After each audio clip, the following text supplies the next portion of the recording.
முதல் வணக்கம் நேயர்களுக்கு காலை வணக்கம். நான் உங்க டாக்டர் மீனாட்சி பாலசுப்ரமணியன், மகப்பேறு மருத்துவர். இன்னைக்கு நம்ம ஹலோ டாக்டர்ல என்ன பார்க்க போறோம்னா, பாலிசிஸ்டிக் ஓவரிஸ்க்கு நம்ம என்ன டயட் எடுத்துக்கிட்டோம்னா நம்மளால அதை ஈஸியா கண்ட்ரோல் பண்ண முடியும் அப்படிங்கறத பத்தி நம்ம இன்னைக்கு பார்க்கலாம். இப்ப இந்த காலத்துல பாத்தீங்கன்னா எல்லாருமே ஓவர் ஃபெட், அண்டர் நரிஷ்ட், அதாவது நம்ம சாப்பிட்ற சாப்பாடெல்லாம் நம்ம நிறையா தான் சாப்பிட்றோம். ஆனால் அதில் சத்து உள்ள ஆகாரமாக எடுத்துக்கிறோமா, நரிஷிங்காக அது இருக்கா அப்படின்னு பார்த்தீங்கன்னா கூடியவாசி இல்லாமல் தான் இருக்குது. அதனால தான் இந்த மாதிரியான நிறைய பல பிரச்சனைகள் நம்மளுக்கு வருது. ஸோ இந்த பாலிசிஸ்டிக் ஓவரிஸுங்கிறது நம்மளுக்கு ஒரு இன்சுலின் ரெசிஸ்டன்ஸ் அப்படிங்கிற அந்த ஒரு கண்டிஷனில் இருக்கிற மாதிரி இருக்குது. அதாவது அந்த டயபெட்டிஸ் இருக்கிறவங்களுக்கு ஒரு சிமிலாரிட்டி இந்த பாலிசிஸ்டிக் ஓவரிஸ் இருக்கிறவங்களுக்கும் அதிகமாகவே இருக்கும். ஸோ அதனால நம்மளுக்கு அந்த ஒரு சர்டன் டயட் பேட்டர்னை நம்மளால ஃபாலோ பண்ண முடியும் அப்படின்னா இது நம்ம கண்டிப்பாக நம்மளால கண்ட்ரோலில் வச்சுக்க முடியும். அது மட்டும் இல்லாமல் நம்மளால ஈஸியாக நம்மளோட பீரியட்ஸையும் ரெகுலரைஸ்டாக ஆக்கவும் முடியும். ஸோ அப்படி பார்த்தோம்னா நம்ம பர்டிகுலராக என்ன டயட் எடுக்கணும், நம்ம எல்லாருக்குமே தெரியுங்க. எதெல்லாம் நல்லது, எதெல்லாம் நம்மளுக்கு வேண்டாத பொருள் அப்படிங்கிறது எல்லாருக்குமே ஈஸியாக தெரியும். ஒரு குற்ற உணர்ச்சி சில சமயம் நம்மளுக்கு ஏதோ சாப்பிடும்பொழுது வந்துச்சுனாலே அது ஒரு நல்லதா நம்ம உடம்புக்கு கெடுதல் அப்படிங்கிற மாதிரி நம்மளுக்கே தெரியும். அதெல்லாம் நம்ம அவாய்ட் பண்ணோம்னாலே நம்மளுக்கு ரொம்ப ரொம்ப நல்லது. அதாவது அதெல்லாம் பார்த்தீங்கன்னா இந்த ரெடி டு ஈட் ஃபுட்டு, ரொம்ப அதிகமாக ப்ராசஸ் பண்ண ஃபுட்டு, ரொம்ப அதிகம் வெளியில் வாங்குற சாப்பாடு, அதிகம் சாக்லேட்ஸ், கேக்ஸ், அப்புறம் மைதா பொருள் கம்ப்ளீட்டாக அவாய்ட் பண்ணணுங்கிறது நம்மளால முடியாது. பட் அதையே நம்ம ஒரு டெய்லி சாப்பிட்ற மாதிரி பீட்சா, பாஸ்தா, பரோட்டா அப்படிங்கிற மாதிரியான அந்த குரூப்ல இருக்கிற ஃபுட்டை ஒரு டெய்லி நம்மளோட டே டு டே ஃபுட்டாக சாப்பிடாம இருக்கிறது ரொம்ப ரொம்ப முக்கியம். அதே மாதிரி நம்மளோட கீரை வகைகள், காய்கறி வகைகள், நம்மளோட ஃப்ரூட்ஸ் வகைகள் இதெல்லாமே நம்ம அதிகமாக எடுத்துக்க ஆரம்பிக்கணும். அண்ட் நம்ம இதெல்லாம் நம்மளுக்கு ஒரு ஹெல்தியான ஒரு லைஃப் ஸ்டைலை கொடுக்கணும் அப்படிங்கிற பட்சத்தில் நம்ம அட்லீஸ்ட் ஒரு குறைஞ்சது 3 லிட்டர் தண்ணியாவது ஒரு நாளைக்கு நம்ம குடிக்கிறோம். ஸோ நம்ம இப்போ ஒரு பிளேட் ஒன்று எடுத்தோம், நம்மளோட சாப்பாடு பிளேட்டை எடுத்தோம் அப்படின்னீங்கன்னா அதில் பாதி பிளேட்டு 50% பார்த்தீங்கன்னா நம்மளுக்கு வெஜிடபிள்ஸ் தான் இருக்கணும். அதே மாதிரி ஒரு 1/4 போர்ஷன் பார்த்தீங்கன்னா நம்மளுக்கு அதில் புரத சத்து அதிகமாக இருக்கணும். இன்னொரு 1/4 போர்ஷன் நம்மளோட கார்போஹைட்ரேட், நம்மளோட அரிசியோ இல்லை சப்பாத்தியோ என்ன வேணா இருக்கலாம். அரிசி சப்பாத்தி பார்த்தீங்கன்னா ரெண்டுத்துக்கும் ஒரு பெரிய வித்தியாசம் நம்மளுக்கு கிடையாது. ஆனால் நம்ம அரிசி சாப்பிடும் பொழுது நம்மளோட இன்சுலின் ஸ்பைக்குங்கிறது உடனே வரும். நம்ம சப்பாத்தி மாதிரியான ஒரு காம்ப்ளெக்ஸ் கார்போஹைட்ரேட் சாப்பிடும் பொழுது கொஞ்சம் குறைவாக இருக்கும். அது மட்டும் இல்லாமல் நம்ம சம்டைம்ஸ் நம்மளோட அளவு மீறி நம்ம சில சமயம் அந்த சாதத்தை சாப்பிட்டுருவோம். ஸோ அது நம்ம ஒரு கணக்காக இருக்கிறதும் கொஞ்சம் இம்பார்ட்டண்ட்டான ஒரு விஷயம். ஸோ போர்ஷன் கண்ட்ரோல் அப்படிங்கிறது நம்மளுக்கு ரொம்ப ரொம்ப முக்கியம். ஸோ காமனாக இந்த பாலிசிஸ்டிக் ஓவரிஸ் இருக்கிறவங்க நான் பால் சாப்பிடலாமா அப்படின்னு கேட்பாங்க. சாப்பிடலாம், பட் ரொம்ப அதிக டெய்ரி ப்ராடக்ட்ஸ் எடுக்காதீங்க, அதை கொஞ்சம் கண்ட்ரோலில் வச்சுக்கோங்க. அண்ட் இந்த காஃபி, டீ குடிக்கும் பொழுது மேக்ஸிமம் ஒரு காலையில் ஒரு காஃபியோ டீயோ குடிச்சிட்டிங்கன்னா ஒரு ஈவினிங் அதுவுமே நம்ம என்ன பண்ணலாம்னா நம்மளோட போர்ஷனை குறைச்சிட்டோம்னா, நம்ம நல்ல ஒரு ஃபுல் கிளாஸ் காஃபி டீ குடிக்கிறவங்களா இருந்தோம்னா அதை நம்ம ஒரு 1/2 கிளாஸாக குறைக்கும் பொழுது நம்மளோட அந்த ஒரு மில்க்கும் நம்மளுக்கு கம்மியாகும். அண்ட் சுகரையும் கொஞ்சம் கான்ஷியஸாக நீங்கள் குறைச்சிக்கிட்டீங்கன்னா நம்மளுக்கு அந்த சுகரோட கண்டென்ட்டும் நம்மளுக்கு கம்மியாகும்.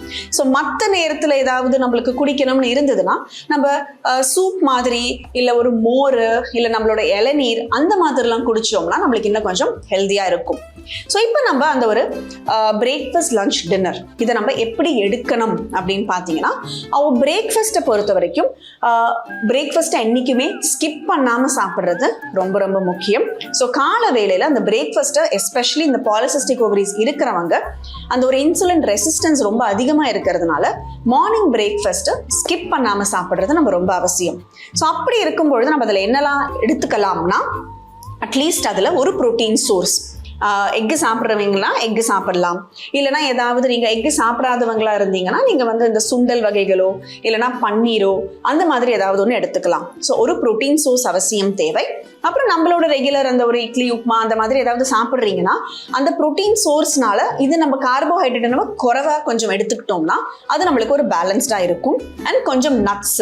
ஸோ நட்ஸுங்கிறது நம்மளுக்கு நல்ல குட் கொலஸ்ட்ராலை நம்மளுக்கு இன்க்ரீஸ் பண்ணி நம்மளோட ஒரு ஹெல்த்தை இம்ப்ரூவ் பண்ணுறதுக்கு நல்லாவே ஹெல்ப் பண்ணும். ஸோ ஒரு நட்ஸ் அண்ட் ஏதாவது ஒரு பழ வகைகள் இது எல்லாமே நம்ம கம்மி போர்ஷனில் நம்ம எடுக்கும் பொழுது அது ஒரு கம்ப்ளீட் பேலன்ஸ்ட் மீல் ஆயிடுது. மேக்ரோ ப்ளஸ் மைக்ரோ நியூட்ரியன்ஸ் ரெண்டுமே நம்மளுக்கு நல்லாவே கிடைக்குது. அதே மாதிரி இந்த லஞ்ச்லேயும் நீங்கள் some form of protein, so ப்ரோட்டீனை நம்ம சேர்த்துக்கும் பொழுது நம்மளோட கார்போஹைட்ரேட் நம்மளுக்கு குறையுது. லஞ்ச்லேயும் நல்ல அதிக காய்கறி வகைகள் சேர்த்துக்கிற மாதிரி பார்த்துக்காங்க.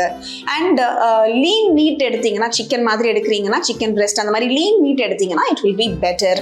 அண்ட் வெஜிடேரியன்ஸாக இருந்தீங்கன்னா அட்லீஸ்ட் ஒரு 50 grams protein paneer, 50 grams of பன்னீராவது ஒரு 3-4 டைம்ஸ் இன் அ வீக் கூட நீங்கள் எடுத்துக்கலாம். அது உங்களுக்கு ஒரு நல்ல சோர்ஸ் ஆஃப் ப்ரோட்டீனாக இருக்கும்.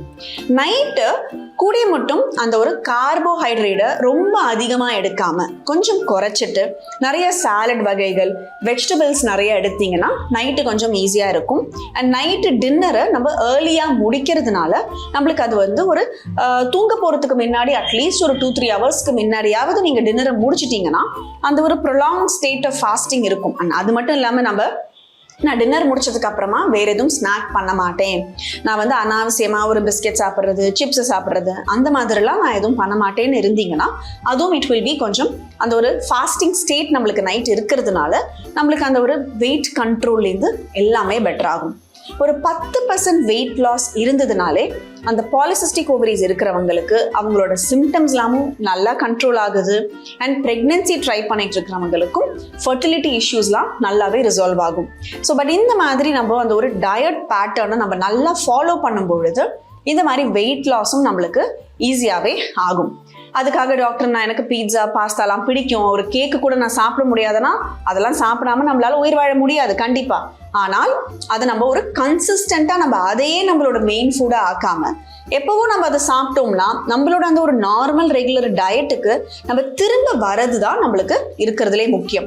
ஏதோ ஒரு வெளியில் போகிறோம், ஒரு ஃபங்க்ஷன் இருக்குது வீட்டில், ஒரு சண்டேவாக இருக்குது, அந்த மாதிரி நேரத்தில் சாப்பிடுங்க. ஆனால் மறுநாளே நம்ம திரும்ப நம்மளோட ரெகுலர் டயட்டை நம்ம ஃபாலோ பண்ணுறதுங்கிறது ரொம்ப ரொம்ப முக்கியமாயிடும். இந்த டயட் எல்லாம் நம்மளுக்கு எப்போ ஹெல்ப்ஃபுல்லாக இருக்கும்?